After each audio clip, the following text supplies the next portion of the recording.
Okay, so you're going to embroider your batik today, and you're not going to embroider the whole thing. You're just going to pick a section. Unless you love it, then you can do more.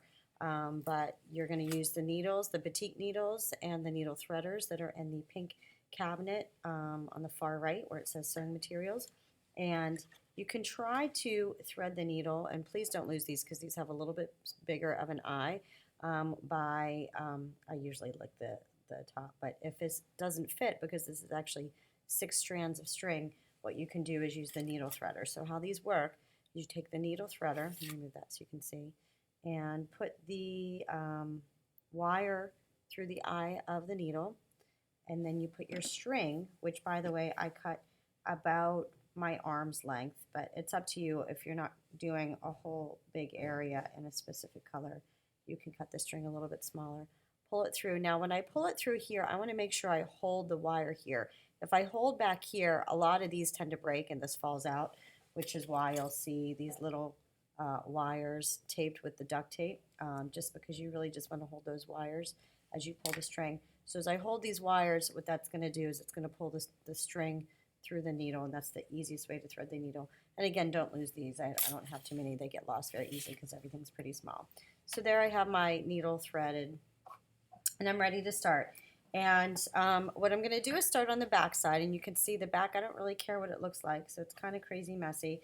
And I picked a color that's sort of in the orangey pink area, and see, I'm trying to do gradations. I'm trying to follow my color scheme here. So I'm going to start on the back right here and pull it through. Mr. Sada and Mr. Cancalosi, please call 1002. Now you could tie a knot here. I didn't, just because all I'm doing when I get started, if I just hold it there, once I get going, the string will stick in there, and I'm just going to pull the string because I like to follow. I'm just trying to fill these areas, and there's different ways to embroider.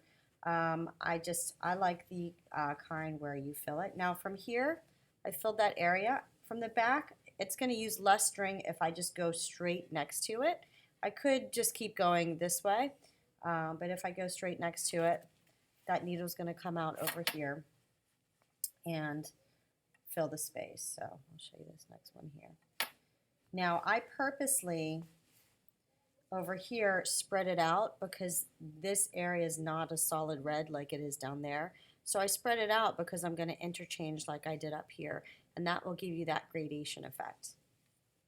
So again, I'm going to go to the back here, whoops, so you guys can see. Pull the needle through, and now my string is pretty well in there, so I don't need to worry about the string on the back pulling through. See, I can pull that through there and just go over. Now quickly, I'm going to show you two other things. There's this stitch, which is sort of the over-under basic stitch, and all that is, I'm just going to come from the back here, just to pull that through, and you can make dash lines, and all that is just spacing it out as you sew. So I left a gap there. I put some videos on Google Classroom for beginner stitches, because another stitch you could do if you wanted to make a straight line is to backstitch. So instead of continuing with my dashes, I can go into the middle of my last stitch and sort of backtrack, and that's going to create more of a straight line.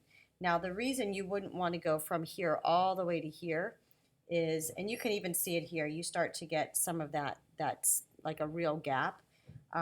So a lot of the reason they don't do like one big long line is for that reason, because otherwise your embroidery starts to look crazy like that.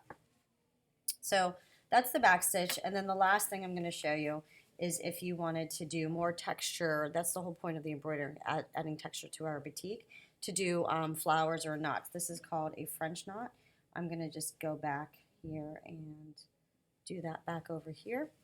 So I pull my string through, and now what I'm going to do is wrap the string around the needle, maybe 4 or 5 times, and holding it with the left hand, so I'm pulling it tight.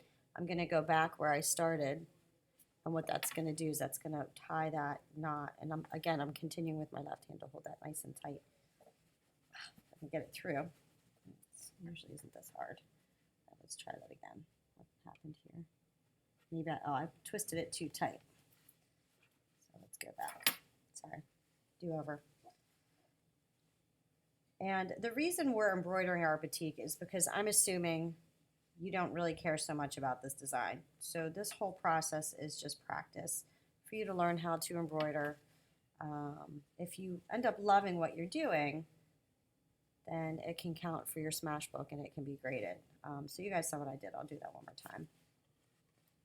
Oops. Now the tutorial that I put on Google Classroom shows you how to add around these knots to make like a flower or a rose design.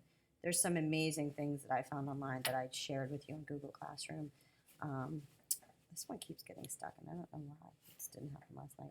Anyway, just have fun, experiment, and play. I'm just giving you a homework grade for the next 3 days for just doing this, and then again, if it's something you love, you can do more of.